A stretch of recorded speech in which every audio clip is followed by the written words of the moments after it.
Ciao amici di Electric TV, bentornati, video post Gran Premio di Imola. Siamo tornati dopo la trasferta nei pressi dell'autodromo Enzo Dino Ferrari, una trasferta spettacolare per molti punti di vista, una trasferta difficile per molti altri punti di vista, una trasferta difficile emotivamente per tutti i tifosi Ferrari, tra cui anche sottoscritto e i nostri collaboratori. Lo sapete, noi non è che mascheriamo il nostro tifo, cerchiamo sempre di essere obiettivi, soprattutto oggi lo saremo, ma è chiaro che insieme a tantissimi di voi, e vi ringrazio perché ci siamo visti in tantissimi, abbiamo sofferto tutti insieme, in particolare alla Rivazza, e quindi dal punto di vista dei sentimenti e delle emozioni è stato sicuramente un weekend molto difficile.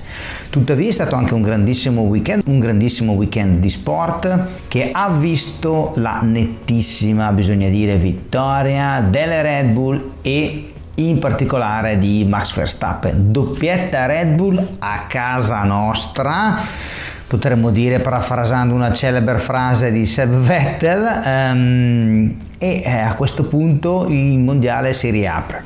Doppietta Red Bull che appunto mette in depressione, diciamo così, i tifosi Ferrari, però bisogna dire una doppietta meritatissima. Red Bull che a partire dalla sprint race in poi è apparsa decisamente superiore rispetto a Ferrari. Cercheremo di capire che cosa è successo, come mai c'è stata questa superiorità Red Bull rispetto a Ferrari. È difficile da dire perché ci sono parecchie variabili in gioco. Snoccioleremo alcuni eventi, secondo me, del weekend imolese che hanno portato al risultato molto positivo per Red Bull, molto negativo per Ferrari, ma parleremo anche degli altri protagonisti, parleremo del weekend stesso, di come i tifosi l'hanno vissuto, parleremo di come è andato il weekend anche dal punto di vista dell'organizzazione e soprattutto cercheremo di capire come questo weekend andrà ad impattare il campionato nel corso dei prossimi mesi. Grandissima doppietta Red Bull, dicevo, in particolare grandissima vittoria di Max Verstappen che ha dominato la gara della domenica e che ha vinto anche la sprint race del sabato nonostante una partenza non felicissima. Charles Leclerc l'aveva sopravanzato, aveva guidato direi molto bene per i primi 16 probabilmente giri della sprint race e poi invece Charles ha avuto un crollo e Max Verstappen lo ha sopravanzato andando a vincere sprint race e riguadagnando quindi la posizione nella casella di partenza numero 1 per la gara di domenica. Red Bull che si è mostrata generalmente più performante nelle giornate di sabato e domenica, in particolare direi, ripeto, dalla sprint race in poi, si è dimostrata più veloce sicuramente dal punto di vista della velocità, ad esempio sui rettilinei. In generale si è dimostrata una vettura più equilibrata e una vettura generalmente più performante su tutto il tracciato, e questo devo dire un po' mi ha sorpreso, un po' sì, un po' no in realtà, però rispetto alle previsioni della vigilia che noi avevamo fatto il mercoledì, un pochino mi ha sorpreso. Va detto che ci sono una serie di fattori, secondo me, che hanno influito sul risultato complessivo di questo weekend e che vorrei snocciolare con voi. Partiamo dal fattore numero 1, secondo me molto importante, non solo per questo weekend, ma in generale per il proseguo del campionato. Il fattore numero 1 sono gli sviluppi. Si pensava che Ferrari potesse arrivare con un nuovo fondo, era stato più o meno annunciato, era stato provato anche qualcosa, magari più legato al diffusore in Australia. Comunque in generale erano state provate delle cose in Australia che avevano dato degli ottimi frutti. Si pensava, ripeto, c'erano svariati rumors legati al nuovo fondo Ferrari che doveva debuttare a Imola. In realtà questo nuovo fondo non si è visto, la Ferrari ha sostanzialmente corso con la vettura di Melbourne, che era la stessa vettura di Jeddah, che era la stessa vettura del Bahrain. Questa politica molto conservativa io l'ho sposata e la capisco molto bene, continuo a sposarla, però sta cominciando a mostrare i suoi limiti e quindi non è assolutamente una critica, anzi, ma è chiaro che forse adesso è giunto il momento per Ferrari di iniziare a pensare di portare qualche sviluppo in più. In un bellissimo Tech Talk di F1 TV, Sam Collins ha come sempre mostrato durante il giovedì e ha fatto vedere delle cose secondo me molto interessanti, le novità portate dalle varie squadre. Red Bull è arrivata con alcuni winglets nuovi, con alcuni aggiornamenti nella zona dell'apertura del fondo, sotto il muso, alcuni accorgimenti per migliorare il flusso. È arrivato con un aggiornamento che ha ridotto ancora leggermente il peso. Si tratta del quarto aggiornamento stagionale. Red Bull ha sempre portato dei piccoli aggiornamenti gara per gara. C'è un po' una discussione intorno alla questione solita del budget cap, però alla fine Red Bull sta portando aggiornamenti gara per gara, filosofia diversa da quella di Ferrari, che ha voluto prima massimizzare così il pacchetto della vettura così come è nata, capirne pregi e difetti e quindi portare degli sviluppi non così continuativi. Si pensava appunto che qualche sviluppo potesse arrivare a Imola, così non è arrivato. Quindi ci sono innanzitutto queste due filosofie diverse. Red Bull che a ogni gara ha portato degli aggiornamenti, magari non rivoluzionari, ma comunque degli aggiornamenti. Ripeto, a Imola alcune diverse configurazioni, ad esempio del fondo, alcune leggere appendici alari che sono state modificate, alcune parti che sono state modificate, una riduzione del peso. Ferrari al contrario, nessun aggiornamento. Mercedes stessa ha portato degli aggiornamenti anche interessanti per cercare di risolvere i problemi, ad esempio alcuni aggiornamenti ad esempio sui sidepods per cercare di cambiare il direzionamento, diciamo così, del flusso. McLaren stessa ha portato alcuni aggiornamenti. Quindi secondo me il tema numero uno è Ferrari sembrava dovesse arrivare con un fondo nuovo, non ha portato invece alcun aggiornamento, tutte le altre squadre hanno portato un aggiornamento. È chiaro che, viste le previsioni della vigilia, con la Ferrari che era andata molto bene in Australia e comunque molto bene in Bahrain e a Jeddah, anche a Jeddah dove non ha vinto era andata molto bene, ci sta come approccio. Forse, visto il risultato del weekend, è ora di iniziare a pensare di portare qualche aggiornamento, perché comunque sono passate 4 gare, il campionato è molto lungo. Tuttavia si è ampiamente dimostrata la seconda forza in questo weekend, perché è vero che Leclerc è arrivato sesto e Sainz è stato out, però sostanzialmente in pista non c'è stata storia. Leclerc era nettamente superiore a tutte le altre vetture, esclusa la Red Bull, quindi ci sta di nuovo, ripeto, come approccio. Ma se si vuole combattere con Red Bull che a ogni gara porta un aggiornamento, al netto dei vari discorsi del budget cap, credo che Ferrari debba iniziare a pensare come risolvere questa situazione.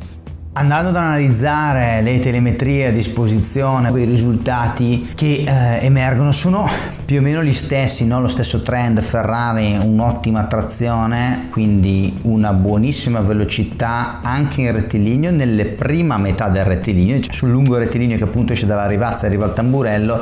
Dalla seconda metà in poi è Red Bull ad avere un vantaggio importante. Anche per questo Ferrari non è riuscita a battere Red Bull stessa, anche nei corpo a corpo, quei pochi corpo a corpo che ci sono stati, ad esempio con Verstappen il sabato, ma anche Leclerc con Perez ha avuto qualche possibilità la domenica, quando in alcuni casi, ad esempio per un errore di Perez, Leclerc è riuscito ad avvicinarsi al messicano, però non ha avuto modo di attaccare in maniera così aggressiva, anche e soprattutto per questo motivo. Quindi Ferrari ottima trazione, come sappiamo marcia più corta, l'abbiamo detto anche nella preview di mercoledì, però poi dalla seconda metà in poi del rettilineo Red Bull andava molto più forte, quindi difficilmente battibile da questo punto di vista. Complessivamente nei giri veloci, ad esempio anche in qualifica, non c'è stata tutta questa differenza. In gara ci sono stati delle fasi di gara in cui Ferrari e Red Bull giravano sugli stessi tempi. È chiaro che quando Verstappen ha provato ad alzare il ritmo, Leclerc faceva più fatica. Il secondo tema è che secondo me Red Bull ha interpretato meglio di Ferrari le condizioni variabili che ci sono state nel weekend imolese. Cioè la sensazione che ho avuto io stando là è che anche forse a causa di temperature Ferrari sia andata più in crisi di Red Bull e che forse ha magari non centrato al 100% l'assetto. Ripeto, stiamo sempre parlando di una vettura che si è ampiamente dimostrata più forte di tutte le altre eccetto la Red Bull, quindi ovviamente bisogna fare la tara rispetto a quello che stiamo dicendo, però se comparato con Red Bull, secondo me Red Bull è riuscito a interpretare meglio le condizioni un po' tricky del weekend. Temperature fredde, pista che andava cambiando perché si è corso il venerdì mattina sul bagnato, ci sono state le qualifiche sul bagnato, sabato mattina la pista era asciutta però sicuramente non gommata, pista che poi via via è andata gommandosi, poi c'è stata una sprint. La domenica di nuovo la pista è iniziata ovviamente sul bagnato, causa acquazzone che tutti i presenti si ricordano molto bene, e poi pista che via via è andata migliorandosi. Quindi è chiaro che bisogna trovare un compromesso dal punto di vista dell'assetto, un compromesso anche per mandare in temperatura le gomme, ma non sollecitarle troppo. Anche le temperature e la densità dell'aria, quindi, e la pressione atmosferica influiscono anche sull'efficienza dal punto di vista aerodinamico. Secondo me questi fattori forse hanno fatto sì che condizioni non stabili vanno un attimino interpretate, va trovato un bilanciamento, e probabilmente Red Bull direi che Red Bull ha trovato una soluzione ottimale per far combaciare, far convergere tutte le variabili verso quella che poteva essere la prestazione ottimale. Direi principalmente questo. Terzo fattore, secondo me non da poco, l'affidabilità. Parlavo con alcuni di voi, vi ringrazio tantissimo, in autodromo, sia alla Rivazza sia il sabato pomeriggio, ad esempio, le acque minerali, abbiamo avuto modo di scambiare un po' di parole, e vi saluto ancora tutti. Molti dicevano: ma domani stravince Red Bull, noi siamo molto indietro, e io dicevo sostanzialmente: ma vediamo, insomma, ci sono tante variabili da tenere in considerazione, c'è sicuramente la variabile meteo che può influire, e poi c'è sempre la variabile affidabilità. In realtà l'affidabilità Red Bull si è dimostrata in questo caso molto positiva. Va anche detto che forse, viste anche le condizioni e in generale il contesto, quindi anche il contesto di posizioni in cui si è svolta la gara, magari Red Bull non ha dovuto tirare troppo la propria power unit o in generale le proprie componenti, quindi anche questo può essere stato un fattore. Però in generale l'affidabilità Red Bull è andata molto bene. L'affidabilità Ferrari è sempre ottima. Va detto, questa è una curiosità che non ho sentito tantissimo, l'ho sentita di nuovo sul feed F1 TV dall'ottimo Sam Collins. Tutti i motorizzati Ferrari abbiano cambiato la fuel pump nel sabato notte, quindi fondamentalmente la pompa della benzina. Nel sabato notte è stato riscontrato un problema sulla Alfa di Bottas, motorizzata Ferrari, e pare che tutti i motorizzati Ferrari abbiano cambiato per scrupolo quel componente. Ora, niente di preoccupante, tutti i motorizzati Ferrari non hanno avuto problemi, però di nuovo la partita dell'affidabilità, che tendenzialmente nelle prime 3 gare è stata nettamente in favore della Ferrari, qua è terminata con un pareggio, e quindi, se vogliamo, anche non è stato un fattore, non ha influenzato il risultato finale come nelle gare precedenti. Quindi anche questo fattore ha fatto sì che il weekend abbia preso una determinata piega. Altro elemento, secondo me, determinante, elemento chiave determinante al weekend, è in realtà un episodio, e si rifà all'interpretazione, se vogliamo, delle condizioni variabili del weekend. Mi sto riferendo in particolare all'errore di Carlos Sainz nel Q2 il venerdì pomeriggio. Sotto l'acqua, anche lì condizioni variabili, pioveva, poi smetteva, poi ricominciava, noi l'abbiamo presa tutta. Carlos Sainz, che fino a quel momento stava andando molto bene, ha commesso un errore, ci sta, sul bagnato alla Rivazza 2, andando a sbattere. Questo ha causato una bandiera rossa, e da questo punto di vista quello è un po' un turning point, se vogliamo, del weekend, perché fino a quel momento Ferrari e Red Bull battagliavano praticamente in modo equivalente. Quella bandiera rossa ha fatto sì che Carlos Sainz ovviamente non potesse effettuare la Q3, e quindi Carlos Sainz è partito 10° sabato durante la sprint qualifying. Questo non è una cosa da poco, perché è chiaro che poi Carlos Sainz è riuscito a recuperare il sabato facendo un'ottima gara sprint e arrivando 4º. Però alla fine il risultato finale è che le 2 Red Bull tenevano a sandwich Charles Leclerc, e Carlos Sainz è finito dietro. Non è, ripeto, un risultato da poco, perché questo in un certo senso ha dimostrato come probabilmente sul bagnato Ferrari forse aveva qualche problema, i 2 piloti Ferrari qualche errorino sul bagnato l'hanno commesso, anche Leclerc si è girato un po' di volte, al netto dell'errore di domenica, ma anche Leclerc tra venerdì e sabato si è girato un po' di volte sul bagnato. Detto questo, quello è un po' il turning point, perché da quel punto in poi del weekend le cose, ripeto, sono cambiate. Leclerc si qualifica secondo anche a causa dell'errore di Bottas, e qui c'è stata una polemica secondo me, ripeto, anche giusta. Ne ho parlato in un video che ho fatto in diretta dall'autodromo sabato sulle due diverse interpretazioni dell'alzare il piede tra Leclerc e Verstappen. Entrambe secondo me alla fine sono valide, però a me piacerebbe che ci sia un metro di giudizio coerente. Secondo me Leclerc forse ha avuto un'eccessiva premura, mentre Verstappen è stato più furbo, ma giustamente furbo. Però ecco, quell'evento ha fatto sì che a catena succedessero una serie di cose. Banalmente ha influenzato anche la gara delle Mercedes, perché le Mercedes sono dovute rimanere fuori ad esempio dal Q3. In generale, ripeto, quell'evento ha dimostrato, insieme a una serie di altri spin dei piloti Ferrari, che forse sul bagnato la vettura non si comportava in maniera ottimale, perché anche Leclerc, ripeto, ha fatto parecchi errorini. Carlos Sainz, abbiamo detto, ha fatto un'ottima gara a sprint il sabato, recuperando dalla 10ª alla 4ª posizione. Di nuovo sulla pista bagnata Leclerc e Sainz non sono partiti benissimo, perdendo delle posizioni. Leclerc è finito dietro Perez e Norris, Carlos Sainz ha perso la posizione rispetto a Norris e si è trovato fianco a fianco con Ricciardo. E qui c'è un altro grande momento del weekend, nel senso che l'errore di Ricciardo, lo chiamiamo così perché alla fine di questo si tratta, che ha toccato il cordolo bagnato, ha perso il controllo per un attimo della vettura, e perdendo il controllo è andato a sbattere contro Sainz e Sainz si è ritirato nella ghiaia. Ha fatto sì di nuovo che Ferrari si ritrovasse a combattere con un pilota contro due di Red Bull, situazione se vogliamo inversa rispetto ad altre situazioni quest'anno, dove magari i due piloti Ferrari lottavano contro il solo Max Verstappen. Dal punto di vista delle prestazioni, di nuovo, probabilmente, anzi sicuramente non ci sarebbe stata storia, ma nel momento in cui un Carlos Sainz può partire nella sprint race, non decimo, ma magari terzo o quarto, perché di nuovo stava andando forte sul bagnato.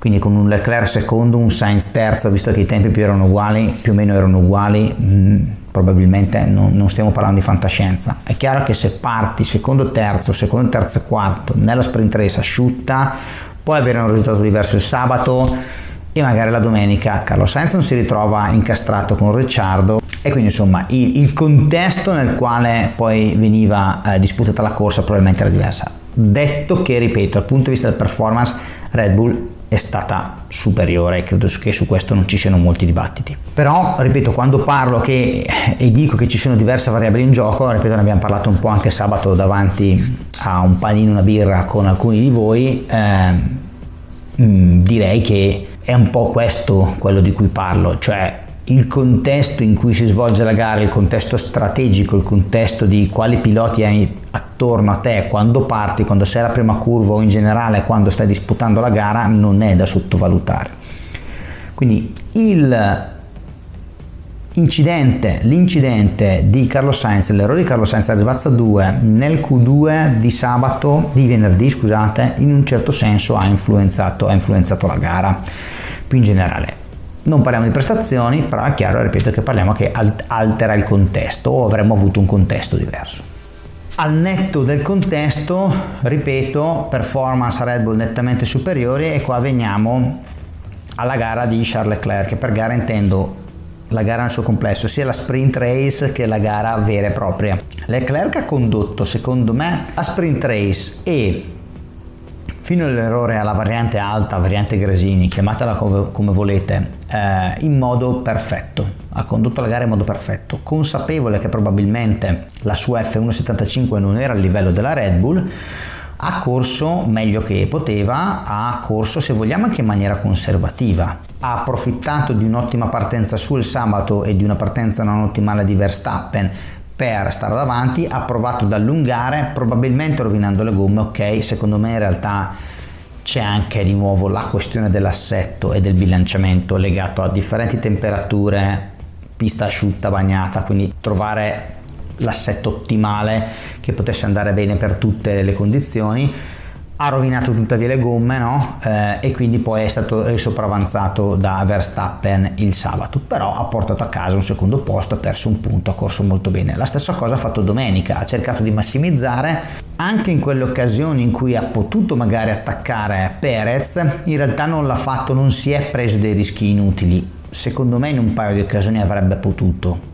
Non l'ha fatto, ripeto, non si è preso dei rischi inutili, ha fatto bene perché fondamentalmente l'obiettivo era ok, oggi se va benissimo posso arrivare secondo, se arrivo terzo va bene lo stesso perché probabilmente è il massimo risultato che posso ottenere a meno che non succeda qualcosa. Però a questo punto diventa difficilmente comprensibile la scelta che è stata fatta poi successivamente, cioè di montare le gomme rosse, o meglio, montare le gomme rosse per cercare il tempo è un'ottima scelta, magari anche per cercare un undercut nei confronti di Checo Perez, perché se Red Bull non reagisce subito potenzialmente può anche esserci un undercut, quindi ottima quella scelta. Però nel momento in cui l'undercut non ti esce e provi a fare il tempo e magari non ci riesci, di nuovo secondo me devi ritornare nella modalità in cui hai corso fino a 3 giri prima, ovvero cercare di massimizzare il risultato portando a casa un terzo posto.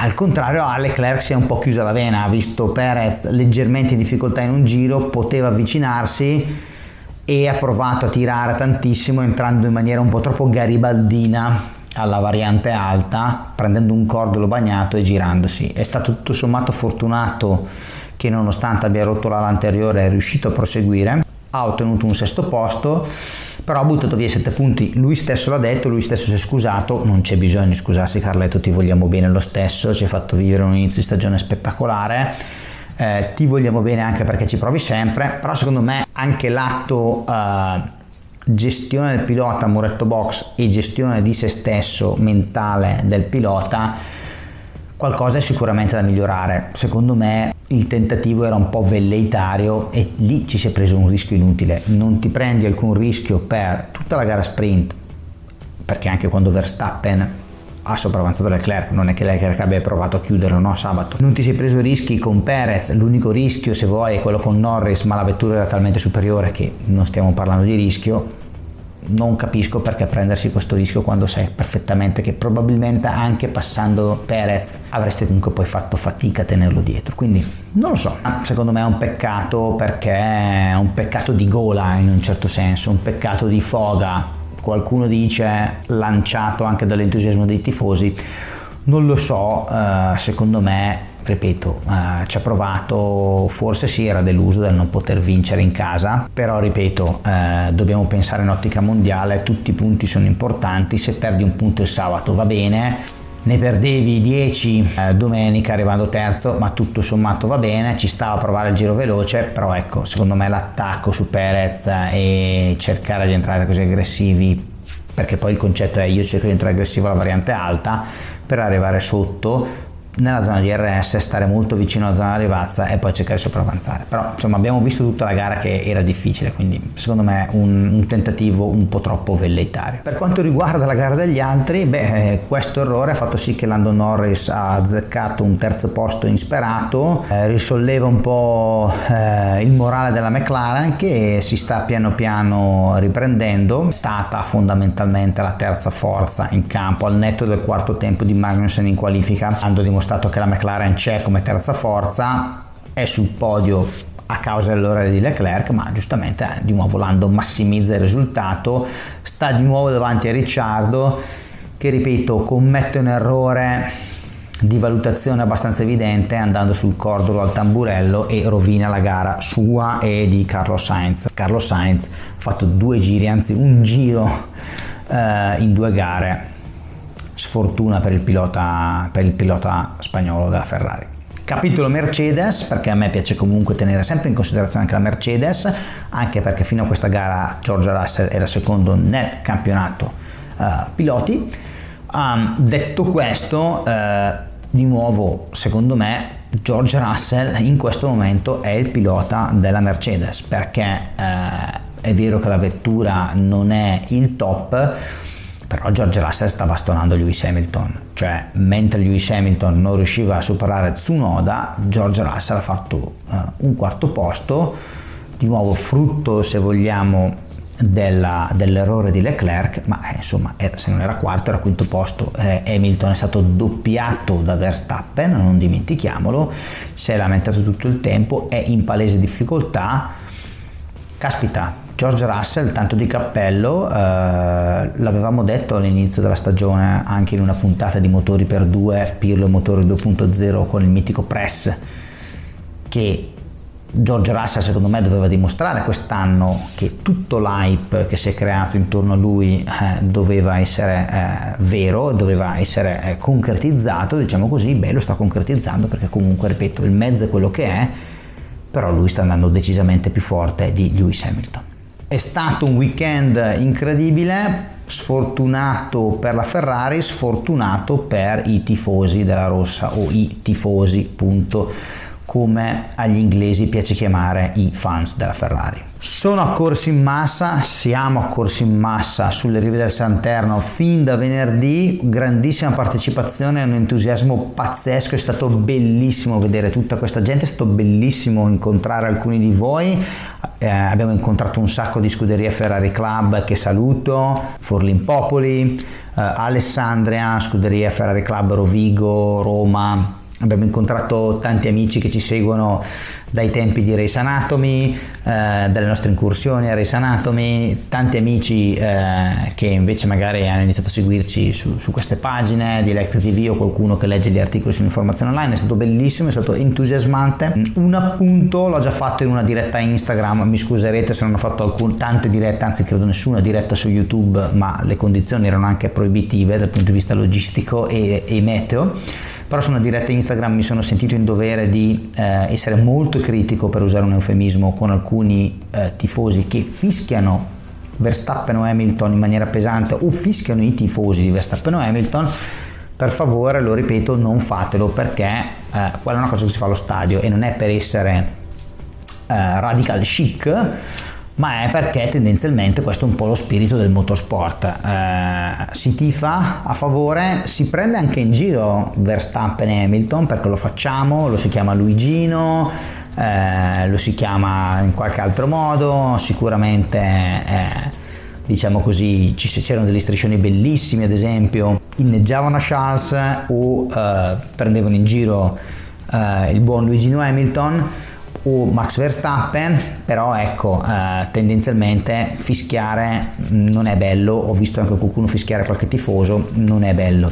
Noi abbiamo avuto la fortuna di fare un po' di gemellaggi con tifosi inglesi e con tifosi anche di Max Verstappen, è stato bello, è stato molto divertente. Credo che questa sia la cosa positiva di quando si va a vedere le gare di Formula 1, quindi mi raccomando, cerchiamo magari a Monza di essere un po' più contenuti. Io ricordo i fischi a Vettel quando Vettel correva con la Red Bull e aveva vinto Monza, sotto il podio bordata di fischi. 2 anni dopo tutti a inneggiarlo perché correva per la Ferrari. Capisco che nello sport il tifo fa fare anche queste cose, però insomma credo che sia, già all'epoca lo dissi, che non era una grandissima idea. Continuo a ribadirlo molti anni dopo, adesso che si parla di Verstappen o Hamilton. Chiudo con una piccola considerazione su questi 3 giorni e sull'autodromo di Imola. È stato bellissimo tornare a Imola, una pista fantastica, un autodromo molto bello, molto caratteristico, no? Perché lo sappiamo, ha al suo interno delle case, ha al suo interno delle parti che non fanno parte dell'autodromo, ma fanno parte del comune stesso, diciamo così. Quindi è molto, molto, ripeto, caratteristico, un'atmosfera molto bella. Secondo me Imola, visto che ha un contratto fino al 2025, se non mi sbaglio, deve per l'anno prossimo fare dei miglioramenti dal punto di vista dell'organizzazione. Voglio dire, in primis era prevista pioggia tutto il weekend da almeno 10 giorni, che non si sia pensato di buttare della ghiaia o della segatura, quantomeno nelle parti in cui la gente camminava, mi sembra francamente incredibile. C'era gente che ha fatto dei voli assurdi, voli proprio caduta, scivolata, rischiando anche di farsi male alla tribuna Rivazza R, ma mi sembra inspiegabile. È arrivata la ghiaia alle 6 del pomeriggio di venerdì, dopo che pioveva da 48 ore, ci sono scene incredibili di gente bloccata nel fango. Ripeto, ci può stare, è capitato anche al Silverstone anni fa, ma al Silverstone anni fa poi hanno posto rimedio, ecco. E questo è quello che sto dicendo, non è che sto dicendo disastro, sto dicendo per l'anno prossimo secondo me bisognerebbe migliorare questa cosa. E secondo me anche la fase dei controlli, cioè è una questione anche di sicurezza, no? Che ci sia della gente che ha un biglietto e vede per un settore e vede la gara in un altro settore sulle scale, mettendosi con delle sedie proprie improvvisate sulle scale, non va tanto bene, perché di nuovo se c'è da evacuare la gente e non c'è lo spazio per scendere o salire alla tribuna, è un problema. Cioè adesso non voglio fare polemica, ma è un problema. Quindi i controlli vanno fatti in maniera corretta dal punto di vista ad esempio del tagliando. Ripeto, non è una polemica, anzi secondo me è stato un bellissimo weekend, è stato bellissimo tornare a Imola, non vedo l'ora che arrivi l'anno prossimo per tornare a Imola. Spero insomma che qualche accorgimento venga attuato, perché ripeto, qualcosina secondo me può essere fatto meglio. Siccome a noi piace sempre migliorare, credo che sia corretto che anche Autodromo provi a migliorare, e sicuramente lo farà. È stato un bellissimo weekend, io ripeto di nuovo ringrazio tutti quelli con i quali abbiamo scambiato due parole, bevuto qualcosa insieme, cantato, perché abbiamo anche cantato sabato, se ci avete visto eravamo noi, tifato insieme, abbracciati. È stato molto bello, non vedo l'ora di rivedervi tutti quanti a Monza. Speriamo di fare in realtà anche un'altra trasferta all'estero, quindi di farvi qualche altra diretta all'estero. Uscirà questa settimana un altro video con una sorta di best of di quello che è stato questo weekend, quindi un video più di reportage sul campo. Vi invito a vederlo. Vi metto in descrizione anche i link su Instagram, dove abbiamo fatto anche qualche diretta. Ovviamente adesso non è più in diretta, però se volete di nuovo vivere un po' l'emozione e vi siete persi la diretta sul Short Shift, canale Instagram che insieme al Piso utilizziamo per mostrarvi tutto quello che facciamo, video miei piuttosto che gli articoli del Piso, gli articoli che scriviamo insieme, qualcosa che facciamo insieme al Press, tutto questo tipo di cose sono nel link di Short Shift, quindi lo trovate in descrizione. Commentate, voglio sapere come è stato il vostro weekend e voglio sapere cosa ne pensate di questa, diciamolo pure, disfatta Ferrari e di questa, diciamolo pure, grandissima vittoria della Red Bull di Max Verstappen. Adesso si va a Miami, nuovo circuito completamente sconosciuto ai più, alla fine un cittadino che gira intorno a Miami Gardens, cioè la zona dove è presente lo stadio di Miami Dolphins, l'Hard Rock Stadium. Non lo so, cercheremo di fare un video dove parleremo anche di questo, non so cosa aspettarsi. Noi sicuramente saremo qua a commentare tutti insieme il prossimo Gran Premio, quindi vi aspetto, non mancate.